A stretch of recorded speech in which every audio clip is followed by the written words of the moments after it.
This is how your critical thinking will be assessed in exams. You are given four different prompts. Keep it in mind for a descriptive prompt, you will become a painter.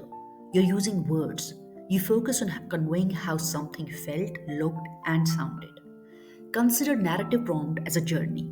You're the director of a movie playing in the reader's mind. Discursive prompts involves exploring various arguments and balancing different viewpoints. Here your goal is to persuade the reader using facts rather than just emotions. When you write a review, you will express your critical voice.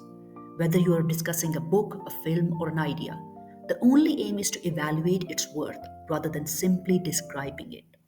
Which of these text types would you choose to respond to in your extended writing task? Means how will you make your decision in exam? For example, is it because you can visualize something easily? Or is it because you can find visual details difficult, so you prefer to deal with more factual writing? Or is there any other reason? There are few things that are important to consider. For example, what form of the text is the question asking you to write? What will be its focus, its purpose, and who will be the audience? This time I'm focusing on how to develop a descriptive response in exam. Suppose you want to describe feelings of emptiness and loss. One way to express these emotions is by standing by the bay and noticing how the sea has uncovered mussel beds that are usually underwater. Just as the sea experiences powerful storms, humans also face various trials in life that can be as overwhelming as those storms. These challenges wash away numerous emotions, leaving them exposed and vulnerable. So you can say the sea had retreated miles out into the bay, revealing the mussel beds. When they are visible to you, you need to compare them with something else to make your description powerful. They look like charcoal sticks. Then you further compare and contrast them with some other object from the nature. And you compare it with the sky against the dull gray. So you can say the sea had retreated miles out into the bay, revealing the mussel beds, charcoal sticks against the graying skyline. So you can show the feeling of emptiness using such a landscape that is dead and still, highlighting charcoal sticks and the graying sky. If you continue to write in the same tone, your readers may not be impressed by your descriptive writing skills. So how can you add liveliness to a dull landscape now? You can describe birds filled with life and frantic energy. This is exactly what the writer has done here. Above me, San Martin swooped furiously, ducked and dived among the dunes, and the tufts of murum grass recalled to me childhood games, picking the spiky leaves and sending them spiraling towards my younger sister. Ah, Alice, I wish you were here now, but you were gone 5 years, and nothing can bring you back. To show life in description, use strong active verbs that convey speed, direction, and aggression. San Martin swooped furiously, ducked, and dived. These verbs will force the readers to visualize fast movement. The word or the verb swooped suggests a downward curve. The verb ducked suggests avoiding an obstacle. And the verb dived suggests plunging downward. You need to show your readers how something has moved. What you can do here is to read your description aloud. If you are describing something soft, use soft sounds. If you are describing something fast or harsh, use hard sounds. Means use the word starting with the, ga, or ta. Another thing to remember here, in your description, don't use general nouns. Use specific terminology. For example, here the writer has used specific bird, that is San Martins. Not any grass, but murum grass. San Martins ducked and dived. The flight pattern is energetic here and playful. Their energy mimics the energy of children playing.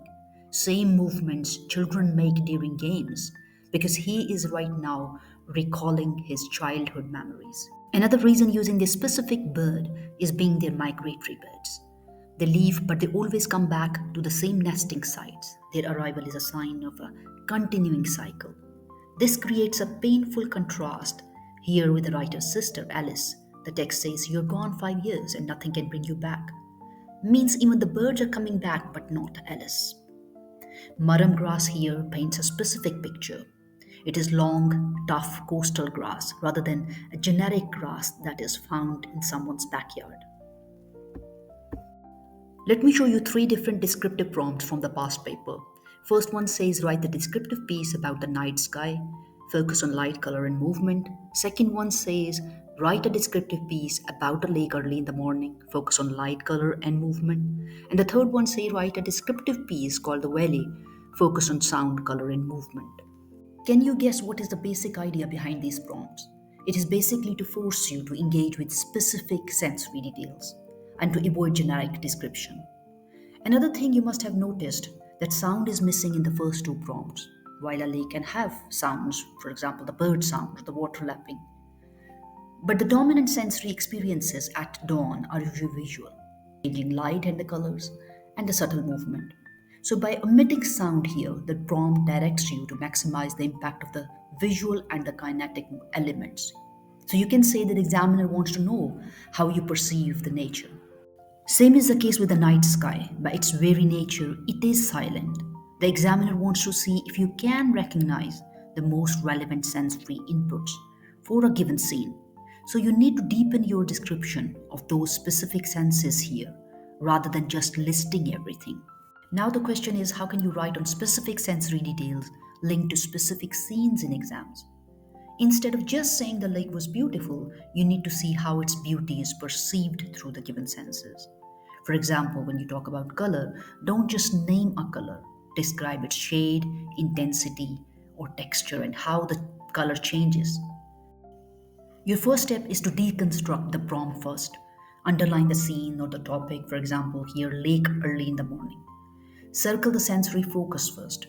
Your focus is color, light, and movement. Then you have to brainstorm or create a sense map before writing. Create a quick bullet point list for each sensory focus specific to the scene. When you talk about the color related to lake, you can use the phrases like indigo sky, pink mist, emerald pines. And when you talk about light, you can say glittering fire or long shadows. And when you talk about movement, you can say twisting mist, shiver of reeds, or heron's wings. This kind of brainstorming will stop you from forgetting a key element or getting stuck. Pieces are often static, but good ones show how the scene evolves. This is where movement and changing of light and color are vital. For the lake, you can say in the same prompt, you can move from the pre-dawn to sunrise. You can show the transformation of light and color and how movement emerges from stillness. You need detailed and specific adjectives and nouns to describe physical features, such as a squat hut made of thin strips of larch, or a common image like a snow-capped, jagged peak, typically associated with mountain climbing. You can also use verbs, adverbs, and preposition to convey movement. For example, the winding streets curve mysteriously towards the old citadel. When you use personification, you have such description like the tower leans down to inspect us as we climb the steps, mocking our tired paces. While using metaphor, you can say the city is a pond, seething with danger from creatures hidden in the depths or openly pursuing their prey.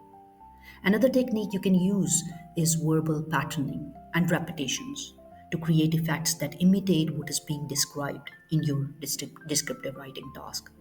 We left the cafe at midnight, the lights flickering in the street windows, the stars shimmering across the dark sky, and our voices echoing. This is called verbal patterning. You are repeatedly using ing with the verbs.